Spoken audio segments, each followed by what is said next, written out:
anybody could make money because they were just going up so quickly. But then it all stops. And when you think you got the model down and somebody kicks you in the knee, you're like, uh-oh, we better figure this out quickly or else we're going to lose a lot more.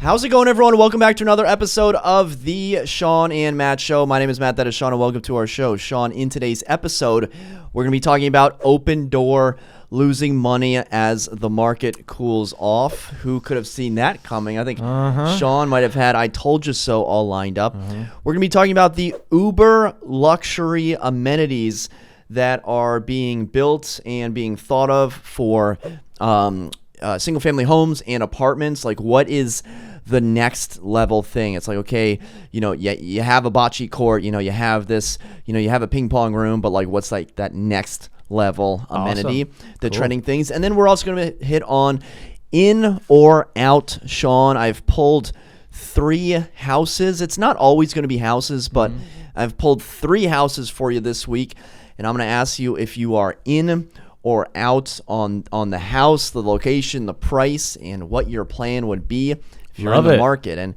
I think one of these, Shawn, may want to buy.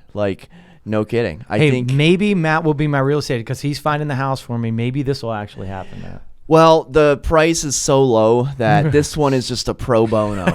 I'm just doing this out of the good gracious of my heart. Okay. I think the price is going to be right. I think you're going to love the location. Really? All right. I'm looking forward to this. We'll get to that. So let's start with an article from Bloomberg.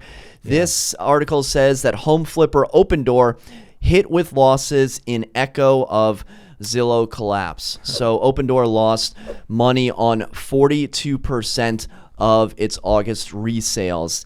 Now, Opendoor, an iBuyer, they buy houses directly from a seller with the click of a button, and then they attempt to resell them, a couple days later, a couple weeks later, maybe a month later.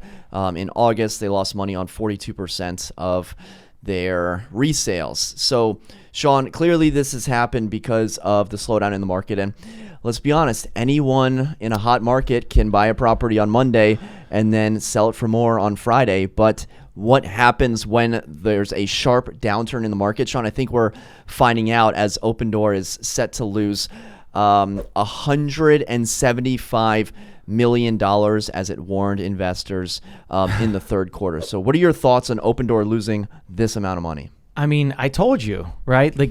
We have talked about this many times. When you are flipping homes, it's nice to think that you can do it nationwide and have the same effect. But we see market downturns and they happen very quickly. And when you're holding millions and millions of dollars worth of homes that you're trying to flip, now you're not holding these, you're flipping them. Flipping them is a quick business. You got to be in and out quickly or else you lose money. And when a market turns very quickly, you're going to lose a lot of money if you're holding a lot of property. Not only that, you're trying to do it on a huge, massive scale. And I did this on a very small scale in the DC area, in the Northern Virginia area a few years back. And I was actually holding a property when the market tanked. I say this from experience, that when you're holding a property and the market tanks, you're going to lose a lot of money. And when you do it on a grand scale like they're trying to do, they're going to lose a ton of money and a ton of investors. And, it's nice. It's a nice thought that you can make real estate purchases, across the board, like a big mechanical machine that can just happen, right? But truthfully, real estate is an intimate relationship between the buyer, the seller, and the real estate, right? And every real estate transaction matters, right? So when you're treating it just like a business and you think that, Oklahoma and Maryland are going to be the same, well, they're not. You better do your research, but they can all turn down at the same time. And when you're holding those properties, it's going to kill your investors. You're going to kill your stock shares and your income. So this is a warning and it's a second warning and a third warning to all these companies that are trying to do the iBuying scheme on a massive scale. It's okay if you're trying to localize yourself into a certain market, but once you get massive, you're putting your tentacles out there, and those tentacles can get cut off pretty quickly, right? And you were holding one house. Opendoor is selling about 2,000 houses per month. So you can imagine, even like a 1% or even a 2% loss. Mike Del Prete has a good article on this. He says, even if the average sales price is $400,000, about a 2% buy to sale loss. So buy it and then sell it for 2% loss. That amounts to about a $16 million loss. So losing lots of millions of dollars. And the Bloomberg article goes on to categorize like some of the cities where they're losing money. Yeah. So the company lost money on 55% of sales in Los Angeles, and in Phoenix they lost money on 76% of the resales. 76% of the iBuyer market, the Opendoor market in Phoenix, they lost money on, and that was one of like their markets that they were testing out. That's one of like the biggest iBuyer markets in the country. And when iBuyers first came out, we were saying, oh well, they could lose money. It's all about market share. You got to get the market share. Well, they have more market share because Zillow went out of business in the iBuyer game. So I don't think it's about market share anymore. Now, Zillow did have, maybe we could call it a flawed algorithm, right? Because they were buying too high. They were buying too high, and Mike Del Prete does a good job of breaking down Opendoor's process in terms of like what they were buying it at, and just shows Zillow buying it at like astronomical figures. But it could be a flawed algorithm, or it could be a flawed business plan. Q3 could be extreme. They're going to get slaughtered in Q3 in terms of losing money. So then the question becomes: Is there a long-term solution? Is there a long-term iBuyer solution out there for home buyers? For home sellers? I don't think there is on a grand scale like this, because you're holding too many properties at once, and your downside is way bigger than your upside. And that's part of the reason that I don't flip properties. I don't want to put my neck out there, because if I lose one time, it destroys my entire wealth, right? When you're buying a house, say it's in Arlington, and it's $800,000 to buy the house, and you've got to flip that over. That's a lot of risk to make the money that you're making, right? You're putting your neck out there for however long it takes to flip that property. And is that 2 months? Is that 3 months? We've seen how quickly things can change. In a month, we saw a % increase in interest rates, and in 6 months, we've seen 3% interest rate hikes.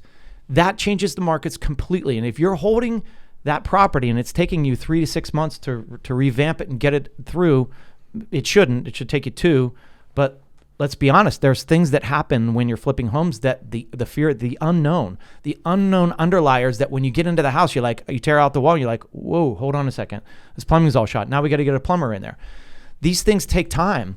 And not only that, if you're doing major renovations, you have to get, approvals from counties and things like that. So there are a lot of things that go into this that people don't realize.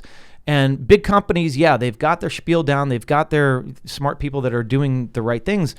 But at the same time, have you been through a down market, right? Have you actually experienced it? Now you're experiencing it, and you're realizing, oh man, maybe we put ourselves out there too thin, right? And so now you're going to see the big, I was saying that sub-markets are going to get hurt, and they're in some sub-markets. So right? why are the sub-markets going to get hurt? The sub-markets, because they don't have the infrastructure that we have. So the big cities. But they also don't have the sales prices that we have. But they had the 20% increases. They had the 30% increases. They don't have the sales prices, but 30% is still 30%. And you're losing 30%, you're losing 30%, right? And so that's what, these smaller markets, I'm not saying Phoenix is a sub-market. That's a pretty good market, but LA naturally is not. But there are a lot of these smaller ones that did. So, when you're talking money, it doesn't matter how big the price is or how small the price is, it's 30% you're losing.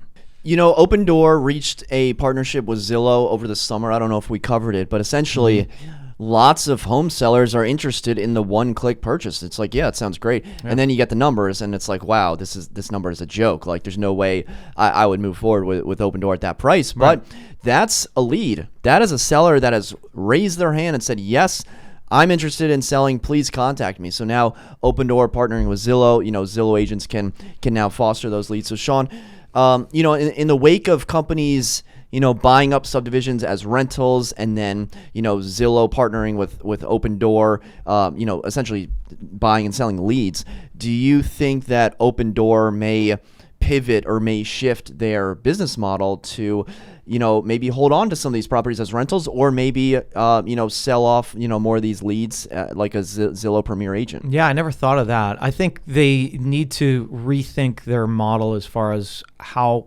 wide they're getting. It's great to be on a big scale and making tons of money, but you have to be, again, I'm going to say, intimate knowledge of these real estate markets, because everyone is different, everyone changes differently, and we just saw a drastic thing that we have never seen before.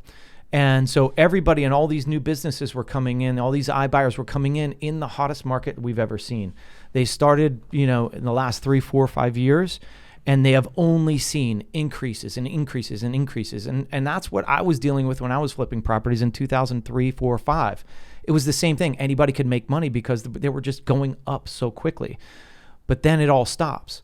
And when you think you got the model down and somebody kicks you in the knee, you're like, uh-oh, we better figure this out quickly, or else we're going to lose a lot more. Good point. Yeah, can Opendoor sell leads? Yeah, that could be something.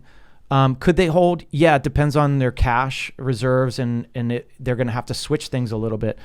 I'm more of a buy and hold kind of person at this point. I think that the money can be made in the rental. If you're buying it at the right thing, you can make some money just Airbnb or doing the rental side. And that's what a lot of these big funds are doing. They're buying up tons of homes or subdivisions, like you're saying, and they're creating REITs and trusts and things that people can invest in. And those are long-term holds where they're going to create wealth over time by the increase in value over time, because it's not a short-term thing. That's the thing. If you're flipping stocks, right? You could, if you're a day trader, you could kill yourself if you think a stock's going up and it goes down, right? And that's the model of a day trader. They're selling that every day. They're out by the end of the day.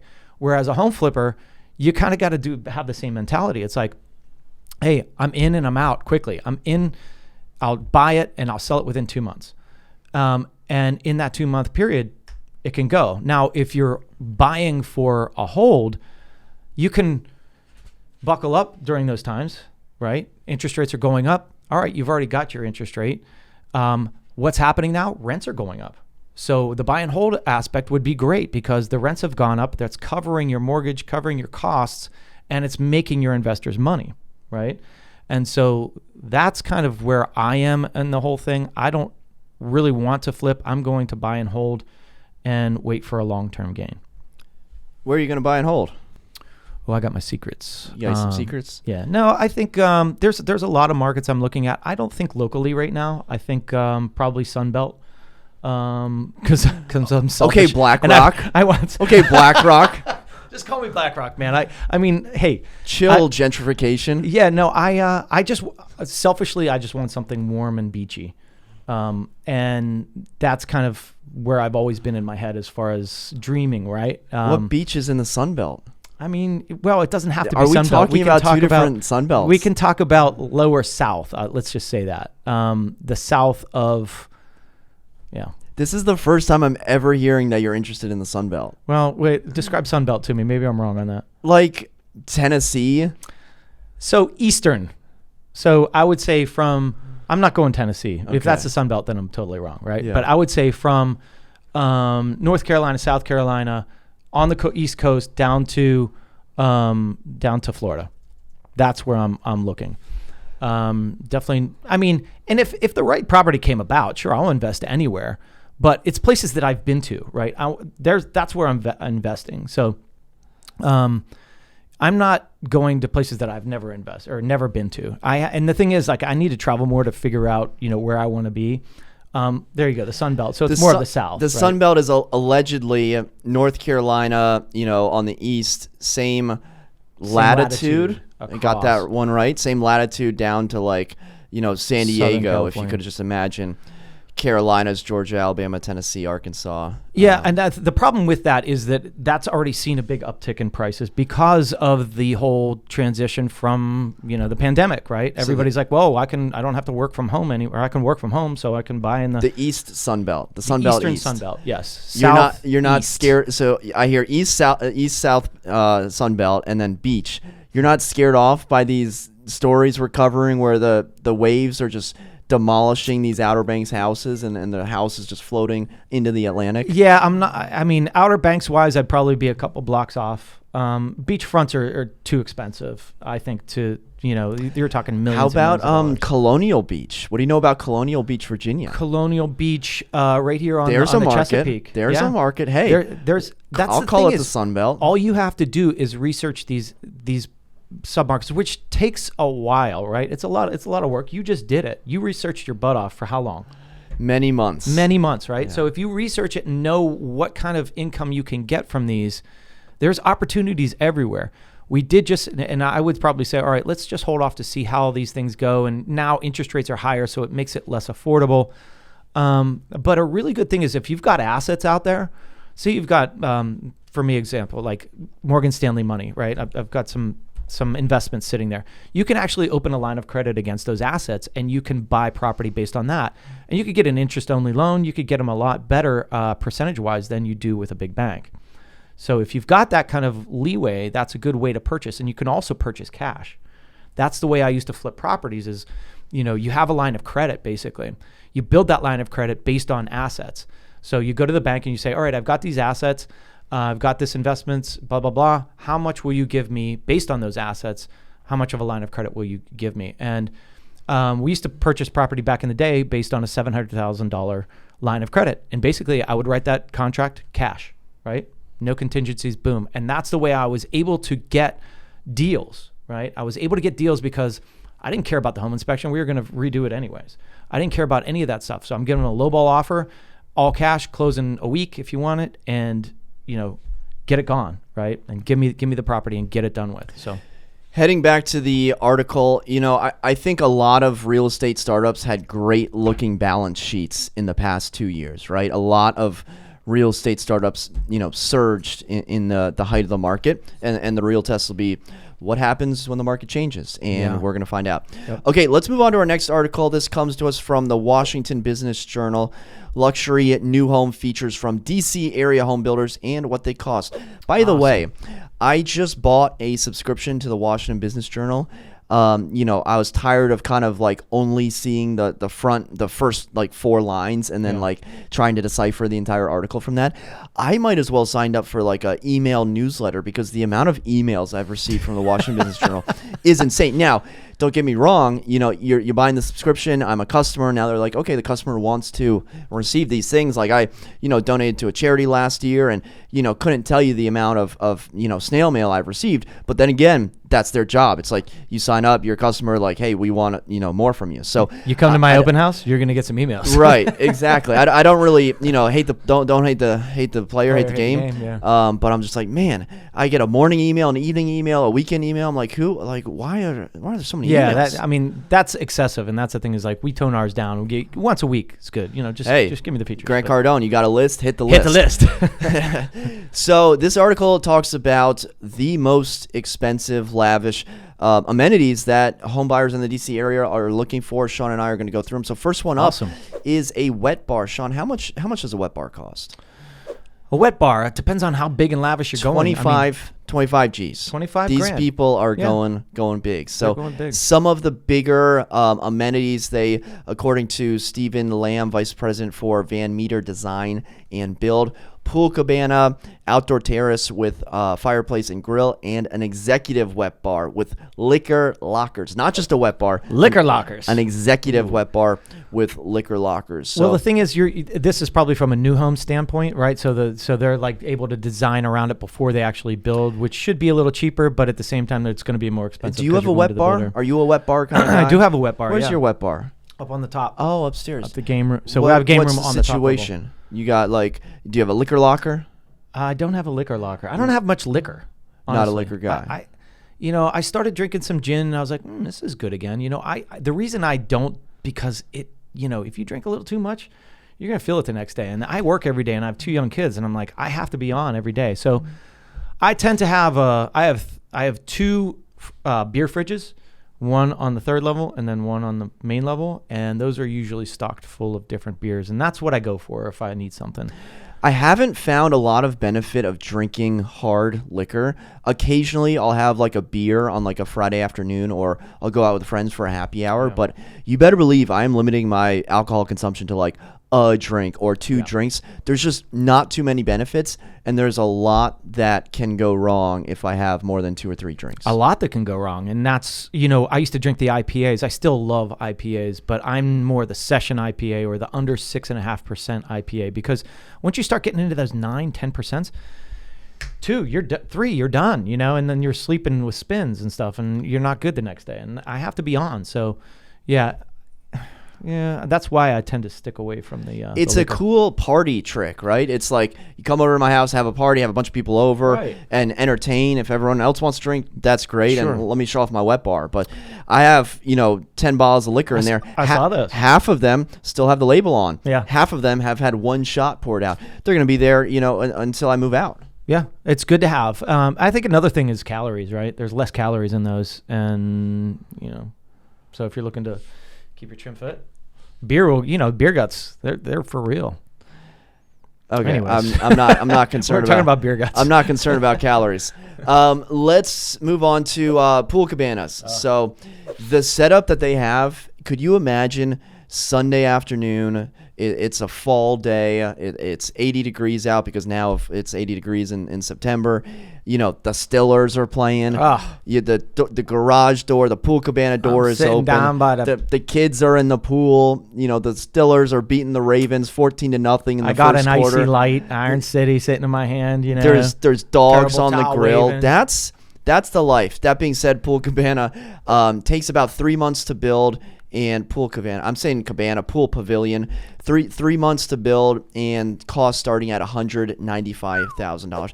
I don't know a lot about building pool cabanas, building pools, or the price, but I've never heard someone say, yeah, my pool came in under budget and ahead of schedule. Yep. Right? Like it's always more expensive and takes longer, but if you can just set those expectations, this is a killer setup. Oh, I would love it. It's kind of my dream. Like, that's what I want in my backyard. My backyard's probably not big enough for that, but I've thought about it, dreamed about it. Oh, it's big enough. I think it's big enough. It's long enough. Just depends on what you want to do. But here's the thing: is you got to get an architect out there. That's going to cost you money. Then you got to actually go through with it and say, I'm going to spend. And listen, I've talked to my friends that actually built pools, at least 6 figures, right? So you're talking $100,000, and you're probably going to spend about $150 for a decent sized pool. Other friends of ours have spent $300,000 to $400,000 on a backyard cabana and pool and everything else. So you got to be careful on that. And, me personally, I'm thinking, all right, do I want to spend it on my backyard, or do I want to spend it on an investment property? And that's truly where it is. I want to now invest in something that's going to make me money, not, How much is this increasing your value? Like, let's say you spend $250,000, just throwing out a number, in your specific backyard, and I know there is a confined area there. But if your house is worth X, you spend $250. Is it worth $250 more? No, it's not. Because it's to your personal choice. But secondly, back in the day before the pandemic, pools were a negative for a lot of people. They didn't want a pool. Now people do, because there's a lot more flexibility in work, and live where you work, so that has changed a little bit. But anytime that you do a luxury upgrade or a huge upgrade like this, you tend not to get that value out, because you've personalized it, one, and two, you spent $300,000 on it. I mean, that's not a good use of money, in my opinion. Now, it's a good use of a creative backyard, and I would love to have it, but you have to think about your usage, right? Hey, you enjoyed it, you used it for that long, we maybe deduct that for that reason. You can't price it $350,000 higher, just in my opinion. Well, let me know if you think this is a good use of money, because I think it might be. Golf simulator. Yes. How are we feeling about the golf sim? I love it. And I actually looked into this for my upstairs. I was going to put one because I have like these vaulted ceilings on my top level. And I was like, man, this would be a good spot for a simulator. I ended up not doing it, just whatever. But I think the bare bones simulation was about $5,000. And then you just go up from there. If you want to blow it out, you're at $25,000. Yeah. Allegedly, that's what the article says. But- You got the sound installation. I mean, not many people are doing golf sims in their they're top just doing level. a screen, right? No, not in their top. They're in the They're doing the basement. basement, yeah. Or the garage. My basement isn't long enough to get that club around, but the top level is. Some of the guys we've played with, I think their swings are so messed up that they could just go around their body and just slice it into your sidewall there. Yeah. And I live in a condo building, and someone reached out on Building Link and was like, "Hey, I think a golf simulator would be a good idea. Like, can we get some consensus on, maybe it's." He was like, "It's only $20,000, and I think if we take out like some treadmills in the it was it was very poorly executed." And like people were responding like, this is not a good idea. Like, I don't want to spend money on that. But let's talk to that person and re-execute, because I think it's an awesome idea. But you know what I mean? So I was thinking, like, don't have the condo pay for it, but if we can get 25 people to pay $1,000, and you're telling me there's a golf sim downstairs, I am. You would in. use it. Yeah, I am absolutely. in. Think about that. What that does to. There's not a condo in Arlington that has a golf simulator. There's one that has a putting green, but none that have a simulator. And I think, how many units are in the Belvedere right now? 525. 525. See, that's a guy that knows his market. 525 units in here. That thing would be booked up a lot more than the library, in my opinion, right? Right. The space is a factor. I mean, you don't need a lot of space, but you do need enough to swing a whatever. Yeah. Where is the putting green? Who's got the putting green? Westview has an outdoor putting green. Where? Yeah, right? Where? So when you're looking out of Westview towards Fairfax, you know where what's it called? Bronson is, right? You're looking towards Bronson. Eastview. Yes, I'm sorry. Eastview. Okay. Eastview, looking towards Bronson, Fairfax Drive. It's right there. Okay. Right against the road, almost against the sidewalk. Oh. There's a little putting green that they did. Pretty cool. Gotta get some putts in. Yeah. All right. Moving on. More lavish amenities. We have a basketball court. We have an indoor basketball court. This is not something that you buy a house and you build. This is something that you build with the house. And one of the listings, the house has a name. You know when a house has a name, then it's a legit house. So in McLean, the house is called The Cliffs, listed by Mark Loham of TTR Sotheby's International Realty. $39 million asking price, comes with a basketball court. So Amazing. You got that. And then on the condo front in the Wharf, which, by the way, this building has units coming in from $750 all the way up to $8 million. Wow. So when people in the Belvedere ask me, hey, Matt, there's new condos coming online, how is that going to affect the price in the Belvedere? Because I think our value is going to go down. It's like, well, with $750,000, you can get a really nice 1,300 square foot 2-bedroom, or you can get a 1-bedroom and den. Scratch that. At the Pierce, 1-bedroom and dens are $1 million. Right. So $1 million, you can get a 3-bedroom or a 1-bedroom. Completely apples to oranges, right? I mean, that's the thing, is these are going to help your value in the long run because it's bringing the values of the neighborhood up. But they're totally different condos. These are built in the 80s. Those are built last year, 2 years ago. So it's like a totally different thing. Some of these amenities, a car elevator. I'm really intrigued by a car elevator. Cool. Moves the vehicles in and out of the garage. A 7,000 square foot wellness and fitness area. My opinion, you can never have too large of a fitness center. Really? Yeah, I think that's In a condo? Yeah. Yeah, I think you're You right can about never that. go too large. And if it is too large, find a little area for golf. There you go. There you go.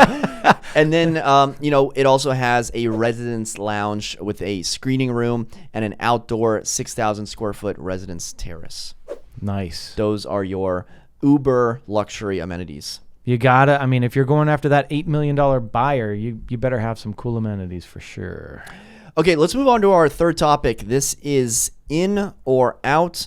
I'm going to ask Shawn about 3 different houses throughout the United States. All right. Ask him if he's in or out on them. Shawn, I am going to start with your hometown of Pittsburgh. There is an Instagram account called cheap old houses. It's got about 2 million followers, and a house came up for sale for $40,000, Shawn, in Pittsburgh. It is a classic Victorian, built in 1880. By the way, did I mention it's $40,000? Now, the owner of it has been, I don't know if maintaining it is the right word, but if you go in and if you look at the photos, it's like the original millwork and the original, wood engravings and things like that. Now, the house itself is what you would imagine a $40,000, house would be. It needs extensive drywall, plaster work. It needs, kitchen, needs all that stuff. But, you essentially have a time capsule, Shawn. It's 940 Vista Street. I don't know if you're familiar with Vista Street. It's in the Spring something neighborhood, Spring Hill, Spring Garden. It's on the west side of the river, kind of near Three Rivers West Stadium. End. Yep. I can pull up a map for you real quick. Don't have to. I know where it is. Yeah. Okay. Are you pull it up. right over here? Yep. Are you in or out on the $40,000 time capsule? Oh man, Matt. He's gonna be out.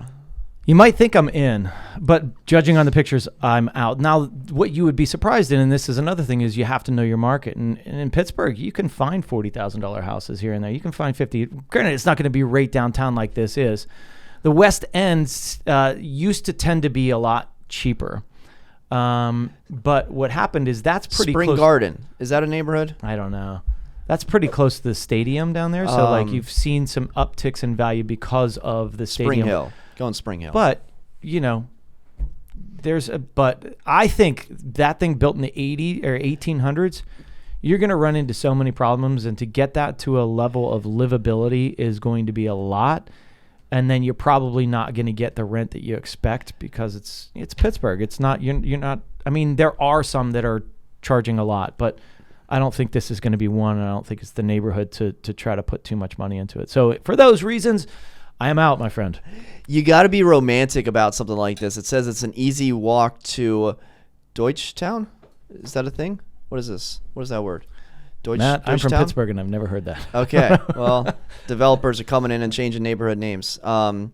German lap siding. So I think this reminds me of, you ever see those YouTube videos where people are like renovating an entire like French chateau? Yeah. Where it's like, oh my gosh, it's so original and it's so cool. And then you open the door and like everything is, old inside and needs to be replaced. So you got to get really romantic about this, like take years to do it. Yeah. I mean, it's just tough. I mean, you can see the overgrowth of it. It's neat looking, but you can tell from the front picture that it's going to be a lot of work. And $40,000, you're going to put 4 times that into the property to get it livable, I think, So I don't know. I don't know property values in that specific area like I do here, but I would definitely think that it's going to be a lot more money. So I'm out. Peace Okay, out. Sean's out. Let's move on to the next house. I think you might be. I think you might have a change of heart on this one. So, this is a house in Wisconsin, and it is a Hobbit house, Shawn. It is a piece of aesthetically pleasing architecture. If you're reading the description, well-known architect Mike McGuire. 2 beds, 2 baths, 3 wood-burning fireplace. You got skylights. You got 3.5 acres. You have 2,200 square feet, which surprised me for this house that is essentially underground on a hill. Coming in at $315,000. Shawn, are you in or out on the Hobbit house? Sold. Shawn Battle is in. The reason I'm in is because I like original. I like things that are unique. And I actually showed this to my daughter. You've seen it? I said, yeah. I was like, hey, check out this house. It looks like you're living underground in a rabbit hole, because there's a skylight that looks up, right? It looks like the rabbit hole is coming down. It's just neat. It's different. And I think it would be a great Airbnb. Might be out there a little bit. Look how the garage is kind of set off to the side there. It's just a neat, unique property, and I think that's what creates value. Yeah, it's not the most livable thing, but I'm thinking Airbnb rental aspect, and I think people would be all over it. It does have that like Airbnb category, like OMG aspect to it. So This is in River Falls, Wisconsin, which is outside of St. Paul. So I think this is a house where people would literally like drive to or would fly to stay here for a weekend just to experience something like this. So I agree, 100%. I am also in.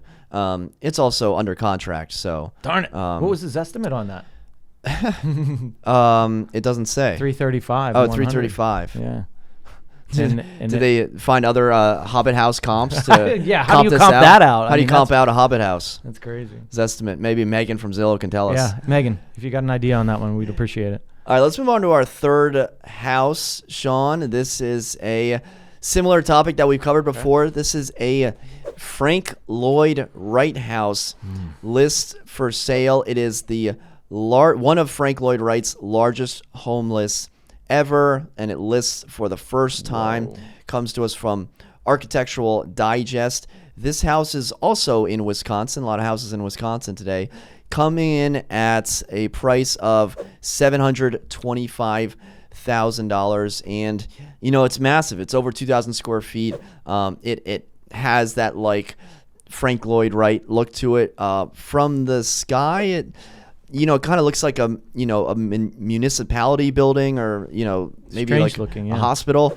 Are you in or out on Frank Lloyd Wright for $725? 100% in. I love the Frank Lloyd Wright style. As you know, I owned a mid-century modern before, and they're just a very cool feel. I think again, either living in it, I'd live in it. I love how he uses the aspect of outside in, kind of gardens in the middle of the home, or you're looking out the window and it's a lot of windows, and it's just a really good architectural feel. And I am 100% in on this, especially seeing a larger one like this. Just totally cool, don't you think? So I was out on previous ones, and I had some negative things to say about our boy Frankie. Yeah. But I think I'm the biggest hypocrite in the world, because I am now in on this one, and I love it. I love I think the square footage was the biggest thing, because the last one it's 1,900 square foot. There are no closets. Well, and where not only that, wasn't it like stuff? millions of dollars? Yeah, it was up like $6 million or something. Yeah, it was crazy, and that's Like, why how we do were you- out. It's like too how do you expensive. figure? But So- this being $700,000, and it looks amazing. Like I love this house. Yeah, I'm definitely in. I think I'm in because of the square footage and because of the price. Yeah. The last one, it was just Too I much. felt like the last one you were just paying money because it had the name. Right. This one, I'm like, You okay. were playing. It was the name and it was the neighborhood, right? It was in Right. one of those most expensive zip codes, and so naturally, yeah. I think what I need to do is take my butt up to Falling Water and immerse myself in Frank Lloyd Wright, because I've never been. Maybe we should do that. You know what we should do? Let's go to Nemacolin Woodlands. We'll go golf there. We'll stay there, and we'll go to Falling Water. I drive past the Falling Water. It's like 8 miles this way, and I'm like, zoom, right past every time to get home, because I'm getting, when you're on a trip to get to your parents' house, it's like I'm going right past it. But Nemacolin Woodlands is an amazing resort.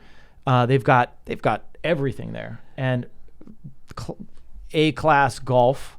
We could stay there, and then we'll write it off because it's a business trip, right? Talking business on the course.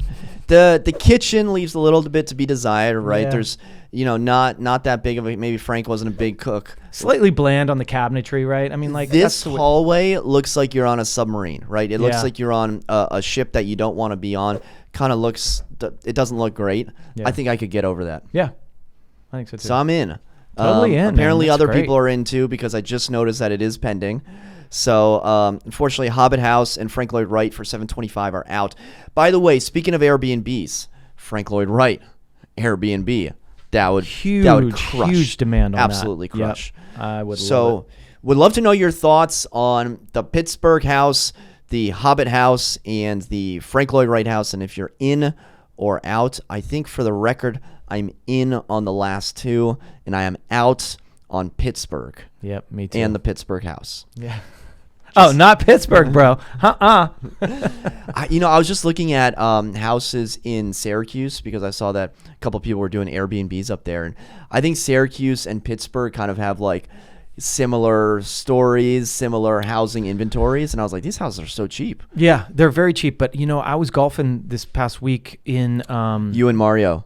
I was with Mario Lemieux. Yeah, 66. I was golfing with him. 66. So we were golfing at Allegheny Country Club. And Allegheny Country Club is set in Sewickley, Pennsylvania. And Sewickley I used to work there as an accountant way back in my 20s. And they have some amazing homes back there. I'm talking large 15,000 square foot mansions that are just ridiculous looking. I wish I would have taken a couple pictures of them because they were just amazing. So you never know. Every city has these kind of little neighborhoods around them that are just dramatic, huge properties. And it was really cool to see, honestly, because we don't see many of them here because it's just too darned expensive. But they were built a long time ago and they're massive. Very cool. Love it. All right, well, that'll do it for another episode of the Shawn and Matt Show. If you made it this far, be sure to hit the thumbs up button, subscribe if you haven't already, hit 5 stars on your favorite audio podcast player. And until next time, we'll see you then. Take care.